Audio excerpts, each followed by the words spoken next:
500 பெண்களை எடுத்தால் 1 அல்லது 2 பேருக்கு தான் வரும். ஆனால் இது மிகவும் பாரதூரமானது. ஆம், இது கனவிளைவுகள் உடனே கண்டுபிடித்து சிகிச்சை கொடுக்காட்டி நடக்கும். இது என்ன நடக்கும் என்றால், இது அநேகமாக ஒரு பிள்ளை பிறந்து 3-4 நாளைக்கே டக்குன ஒரு உடனடியாக ஒரு வித்தியாசம் தெரியும்.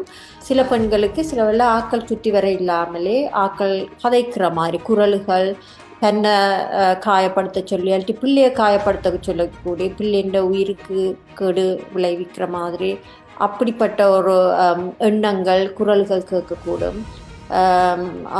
அது அதால் சில வழியில் யோசிக்கக்கூடும் பிள்ளை வந்து ஒரு கெட்ட ஆவி பிள்ளையா வந்திருக்கு அப்படியெல்லாம் ஒரு ஒரு மாய நம்பிக்கை, ஒரு டிலூஷன் என்று சொல்கிறோம் நாங்கள். அதில் உசாரியிடம் காட்டி விபூதி போடுவது, அப்படி செய்வது இப்படி செய்வது என்று பல வகையாக பல காலங்களை வீணாக கழித்து கடைசி நேரங்களில் தான் அவர்கள் வைத்தியசாலையை கொண்டு வருவார்கள்.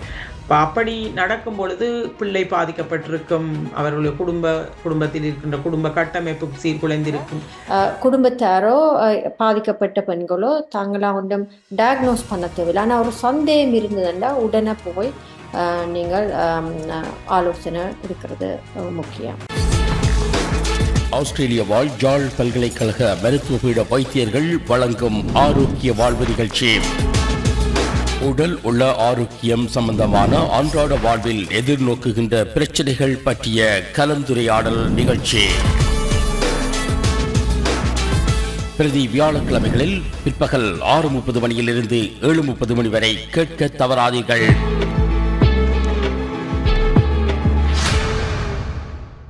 இல்லை, நாங்கள் மூன்றாவது விஷயம் நினைக்கிற நேரம் நெருங்குகின்றபடியால் அந்த மூன்றாவது போஸ்ட்மார்ட்டம் சைக்கோசிஸ், அதாவது மகப்பேற்றுக்கு பின்னான உளமாய நோய் அல்ல உளமாய நோய் என்று சொல்லலாம் அதனை தமிழில்.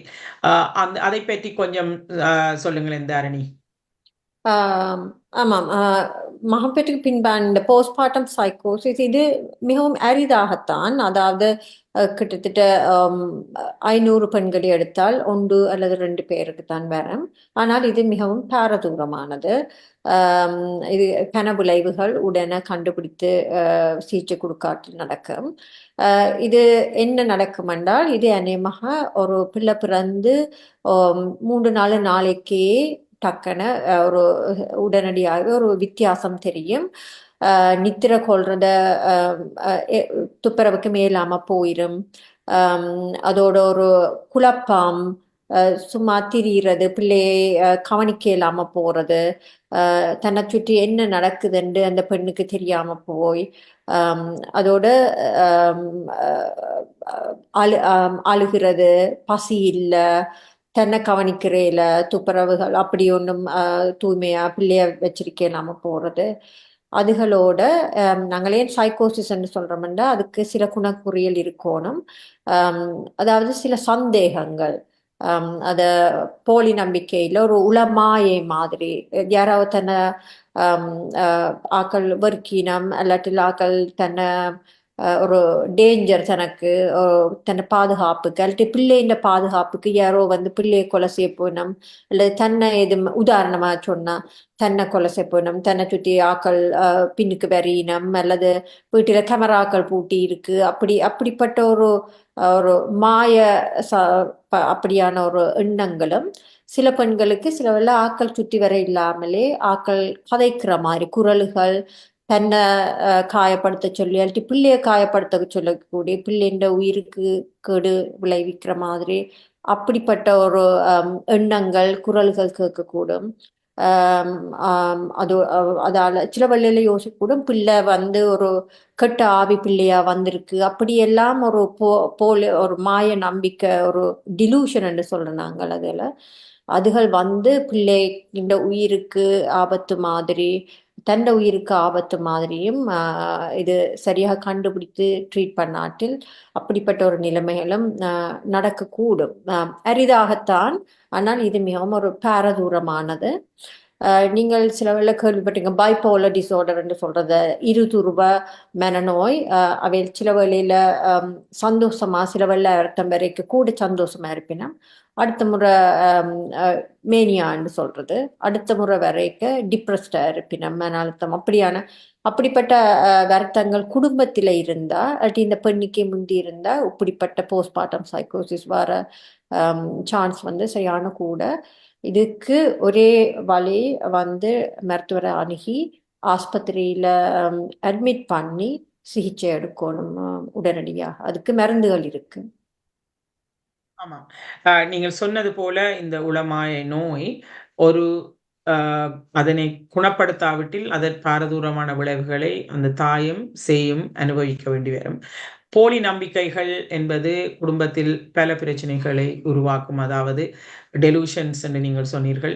சந்தேகப்படுவது அல்லது ஒரு ஒரு ஒரு வாய்ஸ், அதாவது ஒரு சத்தம் கேட்கின்றது, இந்த பிள்ளையை துன்புறுத்து அல்லது இந்த பிள்ளை ஒரு கெட்ட ஆவியினுடைய தோற்றம் அப்படி என்று ஒரு ஒரு அப்படியான ஒரு பிறழ்வான மனப்பிறழ்வான ஒரு நம்பிக்கைகளை அவர்கள் வைத்திருப்பார்கள்.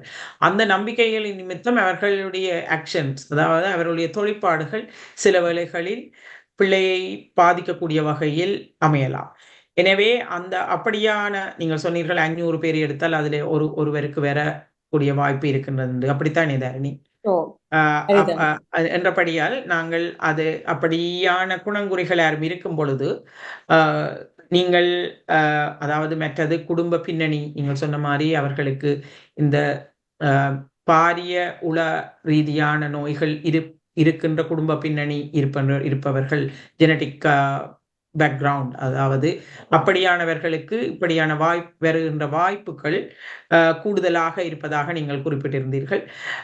அந்த வகையில் நாங்கள் இப்படியானவர்களுக்கு இந்த கவுன்சிலிங்கோ அதாவது உளவள துணை சிகிச்சை போன்றவை பெரிதாக பலனளிக்கப் போவது இல்லை.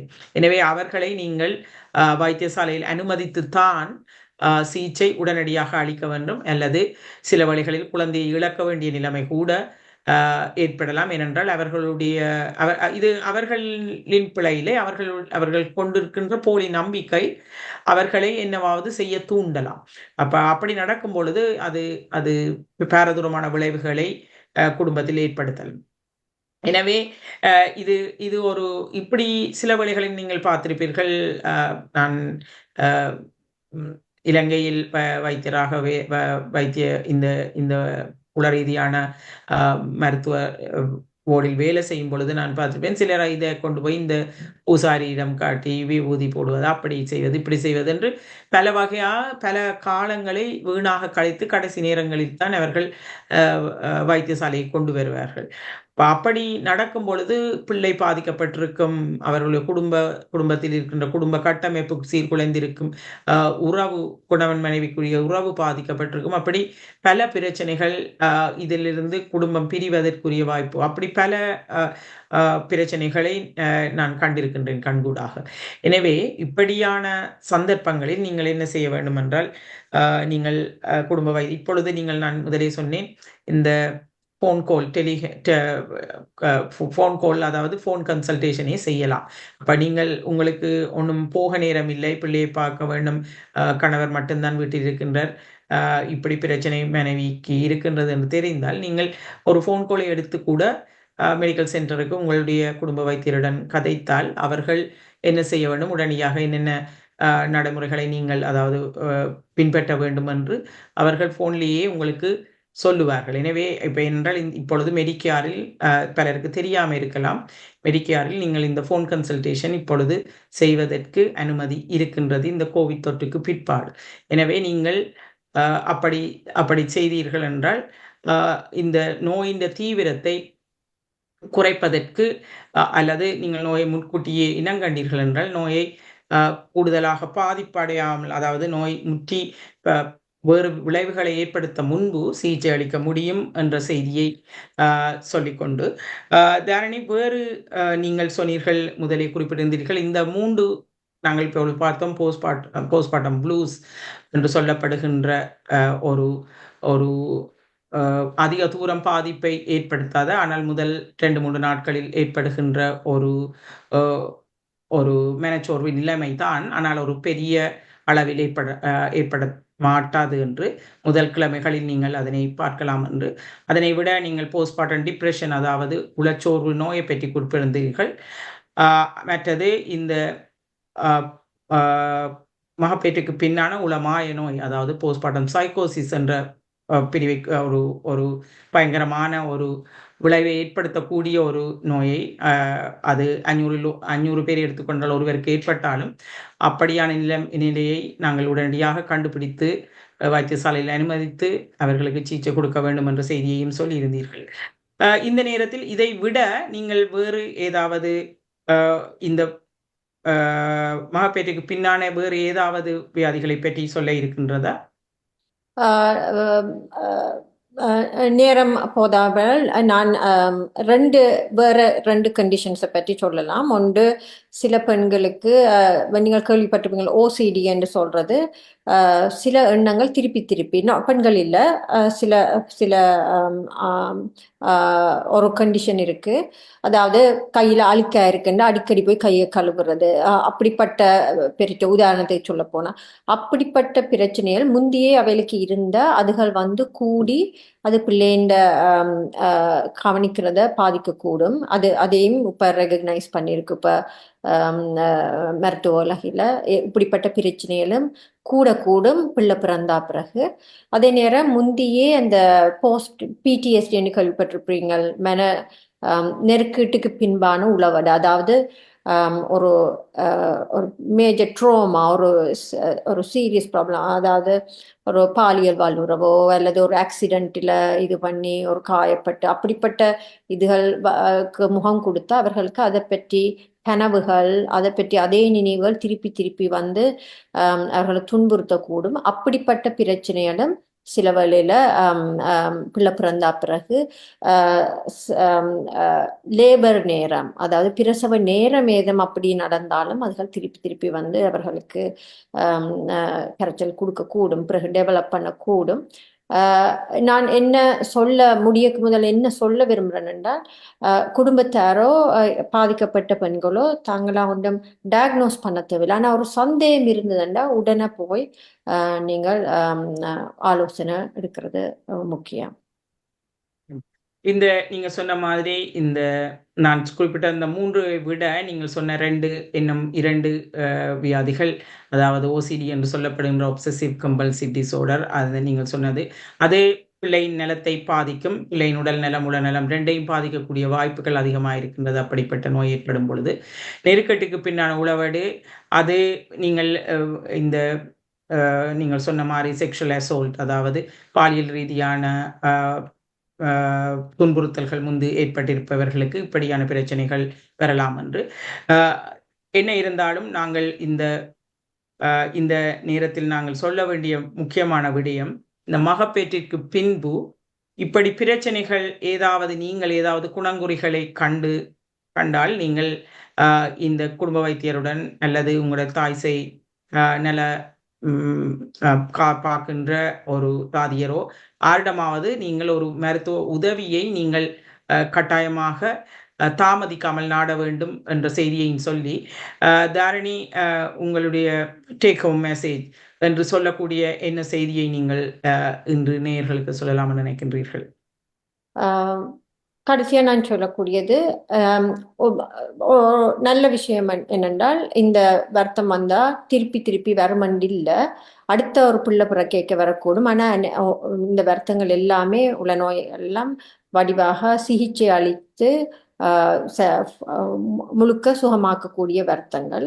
ரெண்டபடியாக தொடக்கத்திலேயே குணங்குறிகளை கண்டவுடன் நீங்கள் மருத்துவ உதவியை அல்லது என்ன உதவி இருக்கோ, நாங்கள் சொல்ற மாதிரி தாய் சேய் தாதியர் அவர்கள உதவியை நாடி அவர்களுக்கு உங்களுக்கு அதை பற்றி எதுவும் கண்டீங்களா சொல்லி சரியான ஆலோசனை எடுத்து சிகிச்சை எடுக்கிறது முக்கியம். ஆமாம். உடல் நலத்தை நாங்கள் எவ்வளவு தூரம் முன்னிறுத்தி பார்க்கின்றோமோ அதே போல இந்த உளநலத்தையும் முக்கியமாக நாங்கள் முன்னிறுத்தி உளநல பிரச்சனைகளை இந்த சமூக வடு என்றதை தாண்டி நாங்கள் குடும்ப வைத்தியரிடம் கதைத்து நாங்கள் பரிகாரங்களை தேடிக்கொள்ள வேண்டும் என்ற செய்தியையும் சொல்லி இந்த குறிப்பாக இந்த மகப்பேற்றுக்கு பின்னான காலத்தில் ஏற்படுகின்ற இந்த பிரச்சனைகள் உள ரீதியான பிரச்சனைகளை நீங்கள் இனங்கண்டு நாங்கள் குறிப்பிட்ட விடயங்களை மனதில் இருத்தி இனங்கண்டு நீங்கள் உங்களுக்கு அப்படி ஏதாவது சந்தேகங்கள் இருப்பின் குடும்ப வைத்தியரிடம் பயப்படாமல் நீங்கள் தொடர்பை ஏற்படுத்தி கேட்டு தெளிந்து கொள்ள வேண்டும் அல்லது அதற்குரிய சிகிச்சையை பெற்றுக்கொள்ள வேண்டும் என்ற செய்தியையும் குறிப்பிட்டு இந்த சந்தர்ப்பத்தை வழங்கிய தாயகம் வானொலிக்கும் விக்கி அண்ணாவுக்கும் நன்றியை தெரிவித்து இந்த நிகழ்ச்சியை நிறைவு செய்யலாம் என்று நினைக்கின்றேன். இல்லையா விக்கி அண்ணா? நிச்சயமாக இது வையகம் தழுவிய வான்வழி தோழன் தாயகம் தமிழ் ஒலிபரப்பு சபையும் யாழ்ப்பாண பல்கலைக்கழக மருத்துவ வைத்தியர்கள் வழங்குகிற ஆரோக்கிய வாழ்வு நிகழ்ச்சி. இந்த நிகழ்ச்சியில் மகப்பேற்றுக்கு பின்னான உடல்நல பிரச்சனைகள் என்ற தலைப்பில் பேசியிருந்தோம். இன்று எங்களுடன் இணைந்து கொண்டிருந்த குடும்ப நல மருத்துவர் டாக்டர் நலாயினி சுயதனுக்கும் மனநல மருத்துவர் டாக்டர் தரணி கேதாரநாதன் அவர்களுக்கும் அன்பும் நன்றியும் வாழ்த்தும் கூறி விடைபெற விரும்புகிறோம். இன்னொரு நிகழ்ச்சியில் சந்திக்கலாம் மருத்துவர்களே. மிக்க நன்றி. வணக்கம். நன்றி. வணக்கம்.